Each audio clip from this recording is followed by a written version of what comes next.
Important question है इस chapter का बॉन्ड थ्रू द टाइम कैसे चेंज होता है। लाइक बचपन में पोते के साथ अपना बॉन्ड कैसा होता है, फिर धीरे धीरे धीरे धीरे धीरे how does it change and by the end जब तक दादी मर जाती है तब तक उनका बॉन्ड का ट्रांसफॉर्मेशन कैसा क्या होता है, वो सारी चीजें हम आज देखने वाले। देखो ये एक ऐसा चैप्टर है जहां से कुछ शॉर्ट क्वेश्चंस आने ही हैं। दो कैरेक्टर्स है खुशवंत सिंह और ग्रैंडमदर, जो कि इंपॉर्टेंट कैरेक्टर्स है, लेकिन इसमें भी दादी का कैरेक्टर जो है ना उसका हाई चांसेस है क्वेश्चन पेपर में आने का। नेक्स्ट क्वेश्चन क्या है, why did the grandmother stop talking before her death. तो इसका रीजन ये है, हेलो माय रॉक स्टार्स, मैं आपकी English educator Magnolia, welcome to Next Toppers. हम देश का भविष्य बनाते हैं। आई होप आप सब ठीक हो एंड बढ़िया हो। बट लेकिन गाइस आज हम करने वाले हैं एक बहुत ही प्यारा सा डिस्कशन ऑफ अ चैप्टर जिसका नाम है portrait of a young lady. हम एक्चुअली यंग लेडी से लीड नहीं कर रहे हैं, we are dealing with a grandmother, a very cute grandmother and उनका बॉन्ड विद हर ग्रैंडसन। हम दादा दादी एंड पोता पोती उनका जो रिश्ता होता है ना, उनका जो प्योर बॉन्ड होता है ना, उसके बारे में आज डिस्कस करने वाले, डील करने वाले। ठीक है, क्या क्या होगा चैप्टर माइंड मैप डिस्कशन होगा। जो की पॉइंट्स है ना, देखो ये एक ऐसा चैप्टर है जहां से कुछ शॉर्ट क्वेश्चंस आने ही हैं। ठीक है, जैसे हम अभी नहीं बताऊंगी, रुको यार सब्र करो, लास्ट की तरफ बताओ, लास्ट में नहीं, थोड़े बीच में थोड़े लास्ट में ऐसे बताऊंगी मैं क्वेश्चंस। अभी रिवील कर दिया तो क्या फायदा।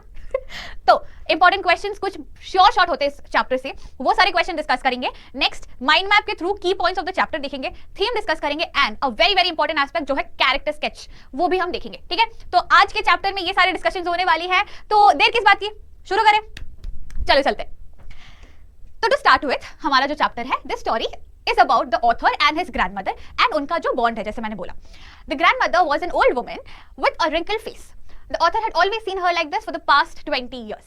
तो देखो थोड़े थोड़े गैप फिलिंग मैं भी करते रहूंगी। ये जो चैप्टर है ना, यहाँ पे हम हमेशा से दादी को एज दादी ही देखते हैं, लेकिन ऐसा कहा गया है कि दादी जब यंग थी, उनका जो पिक्चर वगैरह देखते थे ना ऑथर यंग टाइम्स के, तब you know she was absolutely beautiful, बहुत ही प्रिटी खूबसूरत सी औरत थी, जो आज रिंकल फेस वाली बूढ़ी औरत बन गई है। ठीक है, तो that lady, how caring she is, how kind she is, how lovable she is, उन्हीं सारी चीजों को और इनका बॉन्ड थ्रू द टाइम कैसे चेंज होता है। लाइक बचपन में पोते के साथ अपना बॉन्ड कैसा होता है, फिर धीरे धीरे धीरे धीरे धीरे how does it change and by the end जब तक दादी मर जाती है तब तक उनका बॉन्ड का ट्रांसफॉर्मेशन कैसा क्या होता है, वो सारी चीजें हम आज देखने वाले। ठीक है, तो आगे बढ़ते हैं।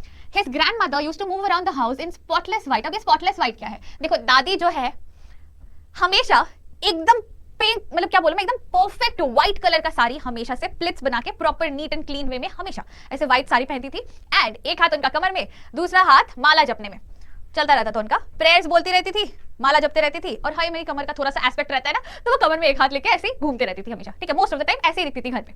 एंड या counting the beat of a rosary, ये जो माला जपना है वो माला को रोजरी बोलते हैं। ठीक है, वर्ड्स ये सारे याद रखना।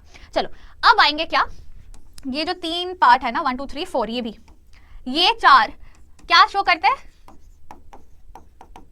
The phases, how through out the life span, मतलब ऑथर के जन्म से लेके दादी के मरने तक पूरा जो फेज है ना, उनका रिश्ता कैसे चेंज होता है। एकदम बचपन में कैसा है, फिर थोड़े से ग्रो अप होने के बाद कैसा है, फिर ऑथर के अडल्टहुड में रिश्ता कैसा होता है, वो पूरा फेजेस का जो है उनको हमने इसमें समराइज किया है। ठीक है, तो देखो सबसे पहला एकदम बचपन में author and his grandmother had a good relationship. ठीक है, बहुत ही प्यारा रिश्ता था। क्यों? क्योंकि ऑलमोस्ट एवरी टाइम 24/7 ऑलमोस्ट ऐसा बोल सकते हो कि दादी के साथ ही ऑथर रहते थे। खुशवंत सिंह जो थे, स्कूल का गॉसिप करना हो या कुछ पढ़ना हो या रिलीजियस डिस्कशन हो, कहानी सुननी हो, हर चीज अपने दादी के साथ ही करता रहता था हमेशा। ठीक है, जैसे कि एवरी मॉर्निंग खुशवंत सिंह को स्कूल जाना होता था, तो दादी वुड गेट हिम रेडी।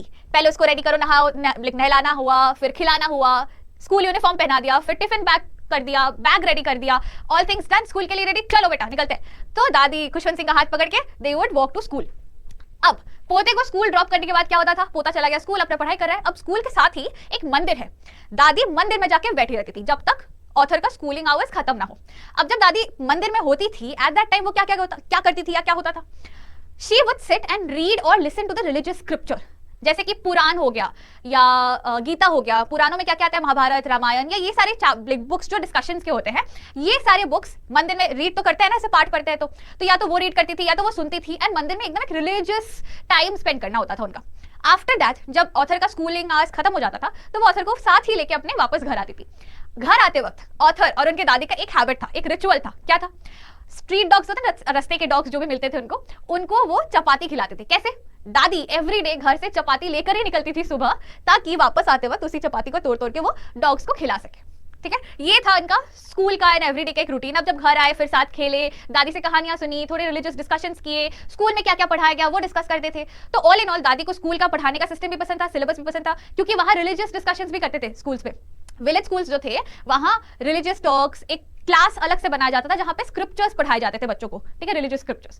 तो दादी was very happy with everything and specially जो उनका बॉन्ड था अपने पोते के साथ। ये फेज कंप्लीट होता है, हम आएंगे अब इसके नेक्स्ट फेज में, ठीक है। फेज का जो पार्ट है इन बिटवीन द लाइंस थोड़ा सा चैप्टर रीड कर लेना। अब नेक्स्ट फेज जो आता है, यहाँ पे एक फेज ब्रेक है, जब ऑथर के मॉम डैड डिसाइड करते हैं कि वो सिटी शिफ्ट होंगे जॉब पर्पस के लिए। अब जैसे वो शिफ्ट करेंगे तो दादी और ऑथर को तो यहाँ छोड़ के नहीं जा सकते ना गाँव में, तो इट इज डिसाइडेड कि दादी और ऑथर एंड ऑथर के माँ बाप सब मिलकर सिटी में शिफ्ट होकर वहीं पर रहने वाले। तब आया एक चेंज, क्या हो गया, एक हल्की सी दूरी महसूस होने लगी दादी को। कैसे, अब जब शहर में गए तो वहां वैसे स्कूल के पास मंदिर नहीं है या वो स्ट्रीट डॉग्स नहीं है जिनको वो रोटी खिलाए, है ना, तो एक छोटा सा डिस्टेंस बनने लगा। अनदर रीजन क्या है डिस्टेंस का, जो स्कूलिंग सिस्टम है दादी को वो बिल्कुल नहीं पसंद था। क्यों नहीं था, सारे डिस्कस करेंगे, चलो। Soon they were called to the city, their relationship took a turn. अब यहाँ पे एक था गुड रिलेशनशिप, यहाँ पे हुआ there relationship took a turn, हल्का सा चेंज हुआ। The English medium school that the author was reading in, grandmother did not like the syllabus of it, and as why the reason, because they did not teach about God. तो यहाँ क्या हो गया था ना, school के लिए ready हुए, स्कूल के लिए दादी को उन्हें ड्रॉप नहीं करना होता था, या तो स्कूल बस या तो पेरेंट्स ही ड्रॉप कर रहे स्कूल पे, ठीक है। एंड स्कूल में जैसे ही जाते थे वहां के क्लासेस कैसे डिफरेंट होते थे ना। अब आप एनालाइज करो, विलेज स्कूल एजुकेशन डिफरेंट होता है compare to city school education. Village schools में जनरली आपको सिलेबस जो भी स्कूल्स के होते हैं वो तो पढ़ाते ही हैं, साथ में थोड़े रिलीजियस चीजें पढ़ा दिए, थोड़े रिलीजियस स्क्रिप्चर्स के क्लासेस बना दिए। लेकिन जब आप सिटी पे आओगे तो वहां कैसे होगा, कॉम्पिटेटिव होगा, फोकस्ड ऑन योर ग्रोथ होगा, आपका पर्सनालिटी डेवलपमेंट करवाएंगे, आपके लिए करियर बिल्डिंग एस्पेक्ट्स जो भी होंगे वो सारी चीजें ट्राई कराएंगे, है ना। तो सिटी स्कूल में वैसा ही था, यहाँ कोई रिलीजियस क्लास नहीं था जहां पे भगवान के बारे में प्रीच करे या टीच करे, ऐसा कुछ नहीं था। बट एक नई चीज थी जो कि है म्यूजिक क्लासेस। तो ऑथर ने म्यूजिक क्लासेस ज्वाइन किया था, बिकॉज उन्हें एक कोई मतलब ऐसा सब्जेक्ट लेना ही था, तो उन्होंने म्यूजिक चुना। अब दादी को जैसे पता लगा ये बात, दादी वैसे है म्यूजिक, भगवान के बारे में नहीं पढ़ा रहे बट म्यूजिक पढ़ा रहे तुमको, ये तो अच्छा नहीं है, नॉट अ गुड स्कूल, ना ना ना, unapproved, I don't like it. अब यहाँ धीरे धीरे धीरे वो गैप बनता गया, दादी को पसंद नहीं आ रहा है तो पोता खुल के उतना बोल नहीं रहा है कि दादी को बुरा ना लगे। फिर उनका साथ ऐसे एवरीडे स्कूल जाना आना, डॉग्स को खिलाना, वो सब भी नहीं हो पा रहा, तो they started building a gap between them. Now ये जो है ना, ये आ रहा है हमारा नेक्स्ट फेज, जहां पे ऑथर स्कूलिंग खत्म हो गया, लेकिन आगे वो जो कॉलेज बैचलर्स डिग्री वगैरह नहीं करते हैं, तो ये आगे की पढ़ाई के लिए कॉलेज वगैरह यूनिवर्सिटी वगैरह ज्वाइन करते हैं। ये आया हमारा थर्ड फेज, ठीक है। इस थर्ड फेज में the author grows up, joins a college या university and gets his own room. तो देखो, जैसे जैसे ऑथर वाज ग्रोइंग अप वैसे वैसे उनका डिस्टेंस ऐसे इंक्रीज हो रहा था। ऑथर ग्रो अप कर रहे हैं, डिस्टेंस इंक्रीज हो रहा है, ऐसा था कंडीशन। पहले बचपन में ऑथर अपने दादी के साथ ही रह लेते थे, सेम रूम शेयर कर लेते थे, क्या जरूरत है प्राइवेसी की, है ना, सब तो बता ही देता हूँ, सब शेयर कर देता हूँ। लेकिन now that he is growing up, हर एक ग्रोन अप को अपनी प्राइवेसी चाहिए होता है, अपना पर्सनल स्पेस चाहिए होता है ना, तो उनको भी मिला। सिटी के घर में उनको अपना खुद का कमरा दिया गया, अब दादी अलग होने लगी, ठीक है, डिस्टेंस इंक्रीजेस। देखो ये चीज ख्याल करनी है, आपको ध्यान रखना है कि सबसे पहला हमें दिखा गुड रिलेशनशिप बिटवीन देम, फिर दिखा रिलेशनशिप टेकिंग अ टर्न, फिर दिखा कि डिस्टेंस इंक्रीजिंग, मतलब अब तो और ज्यादा क्या बोलो, दूरियां बढ़ने लगी, बातें कम होने लगी। तो ऑथर बिजी हो गया ना अपने पढ़ाई वढ़ाई को लेके। दादी क्या करने लगी, जैसे अब किसी का साथ छूट जाता है तो वो एक गैप फील होने लगता है, एक कुछ मिसिंग है ऐसा फील होने लगता है। दैट इज व्हाट दादी वाज फीलिंग।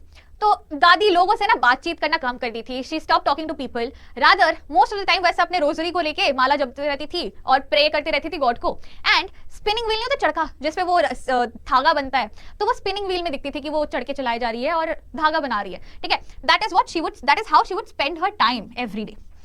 एंड एक और इंपॉर्टेंट एस्पेक्ट में अब हम आएंगे, जो वो खालीपन महसूस हो रहा था ना दादी को कि ऑथर से अब उतना बात नहीं होता, उतना इंटरेक्शन नहीं होता, कंपेनियनशिप जो था उनका वो मिसिंग हो रहा है, वो खालीपन कोई और दूर करता है। कौन करता है, वो है स्पैरोस।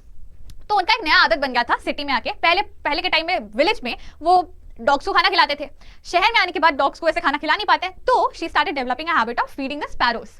अब रोज सुबह एकदम अर्ली मॉर्निंग में वो छत जाती थी, क्या लेके जाती थी, ऐसे ब्रेड्स को एकदम छोटे छोटे पीसेस में तोड़ के लेके छत जाके ऐसे फैला देती थी ब्रेड्स के पीसेस को।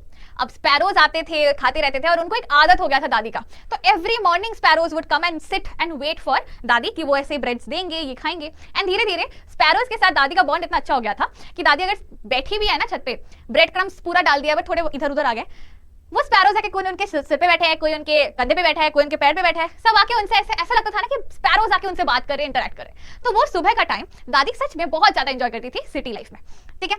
उसी को रीड कर लेते हैं एक बार कि she loved feeding the sparrows in the veranda at dawn in the morning. Breaking bread into pieces and feeding it to the birds was her daily routine. The birds would sit on her legs, her head, some even on the shoulders. जो भी हमने discuss किया. तो this is a time, ये पहली बात बहुत important है कि उनका स्पैरो के साथ रिश्ता कैसा था, how would she enjoy, how would she feed the sparrows, and उनका टाइम कैसा कटता था स्पैरोज के साथ, या बेसिकली स्पैरोज का उनके लाइफ में इंपॉर्टेंस क्या था. ये एक इंपॉर्टेंट क्वेश्चन है, ठीक है. तो ये पार्ट याद रख लेना. आगे बढ़ेंगे to the next phase of their life, author and the grandmother. अब क्या होता है, the author decided for abroad studies. Understand again, एक छोटा रिकैप करते हैं. विलेज में साथ में रहते थे, विलेज स्कूल जाते थे, तो होल टाइम ऑथर एंड दादी साथ में. फिर सिटी आए तो थोड़ा सा इंक्रीज हुआ डिस्टेंस, ठीक है, क्योंकि अभी दादी के साथ स्कूल आना जाना नहीं होता है, दादी को उनका स्कूलिंग का सिलेबस पसंद नहीं आता है, तो एक हल्का डिस्टेंस क्रिएट होता है, बट फिर भी वो साथ में रह लेते थे. फिर वो ऑथर ग्रो अप हो गए, तो उनको अपना एक रूम मिला, अपना अपना लाइफ बना, तो दादी के साथ एक कंप्लीट डिस्टेंस बन रहा था, ठीक है. अब author decided to go abroad, तो और ज्यादा डिस्टेंस हो गया, क्योंकि कनेक्शन ही ना रहा, ऑलमोस्ट वो निकल ही रहे हैं यहाँ से कंप्लीटली, तो बातचीत नहीं हो रही है, डिस्टेंस बढ़ रही है, ठीक है. So she came to the railway station to leave him off, not sentimental, but continuously recited her prayers, kissed him on the forehead. तो ऑथर जो जा रहे थे, इस बारे में हमारी दादी बहुत दुखी थी, लेकिन वो दिखाई नहीं, मतलब she did not show that वो रो देगी, she would miss a lot, because already एक distance create होने लगा था. तो she just kissed him on his forehead कि अपना ध्यान रखना, खुद का ख्याल रखना, and कुछ भी लगे I'm always there. वो टर्म्स में वो ऑथर को छोड़ने गई थी स्टेशन पे कि ये निकल ले, फिर वापस वो घर आ जाएगी. तो सी ऑफ करने दादी ही गई. सोचो the bond, the caring nature that she had, ठीक है. अब जाते हैं आगे. 5 साल बाद क्या हमें दिखता है, जब दादी और बूढ़ी हो जाती है, एंड यू नो कैसे धीरे धीरे धीरे the distance is completely created, bond almost breaking part में आ जाता है. एक होता है कि हाँ मेरी दादी है, लेकिन बचपन में जो ऐसे थे ना वो लोग, वो अब ऐसे हो गए कि हाँ मेरी दादी है, हाँ ये मेरा पोता है. दादी के साइड से वो प्यार अभी भी है, लेकिन ठीक है. So after 5 years, as he returned home, she came to pick him up at the station. She was still the same as she had been 5 years ago. Used to feed her sparrows. She did not recite her prayer that day, but instead she collected the women of the neighborhood, got a drum and started singing. यहाँ तक पहले सुन लेते हैं. तो 5 साल बाद finally time आया जब ऑथर वापस आ रहे थे अब्रॉड स्टडीज के बाद, और दादी बहुत खुश थी कि अरे मेरा पोता वापस आ रहा है. तो उन्होंने क्या किया था, अपने आसपास नेबरहुड में जो भी औरतें उनके साथ बात करने आते थे, वो भजन कीर्तन के लिए जो भी लोग आते थे, उनको इकट्ठा किया उन्होंने, एंड मस्त ढोल नगाड़े लाए कि तब स्वागत करेंगे मेरे पोते का. तो पहले तो वो गई स्टेशन में, जाके उसको पिकअप किया, रिसीव किया, और फिर मस्त सेलिब्रेशन हुआ, ढोल बजा के, नगाड़े बजा के, सब गाना गा रहे थे, दादी गाना गा रहे थे, बहुत खुश थे. लेकिन इतने लंबे टाइम तक जो वो बीड्स ऐसे रोजरी को लेके ना माला जपती रहती थी, प्रे करती रहती थी, वो आज उनके पोते आने के, मतलब उनका जो पोता आ रहा था ना, उस खुशी में वो छूट गया था. आज she was not praying today, she was singing and enjoying the arrival of her grandson. Now very soon she falls sick. वो जब बीमार होती है ना, तो उन्हें समझ आ जाता है कि अब ये फाइनल बीमारी है मेरी, मतलब इसके बाद अब मैं मतलब सर्वाइव नहीं करने वाली हूँ. ये दादी समझ जाती है. So that is why she does not talk to anybody. उनको समझ आ जाता है कि मैंने एक प्रेयर अपना मिस किया है, एंड दैट इज वाई आज जो मैं बेड पे सोई हुई या डेथ रेस्ट कर रही हूँ, चाहे मेरे किसी से बात हो ना हो, मैं प्रेयर करना छोड़ूंगी नहीं, मैं प्रेयर करना बंद नहीं करूंगी. तो उसी नोट पे we see that she dies और she passes away, and all the sparrows that day, जब दादी मर जाती है ना, all the sparrows sitting in the veranda were sitting in the veranda around her and they were mourning the death. ये significance of sparrow को याद रखना, ठीक है.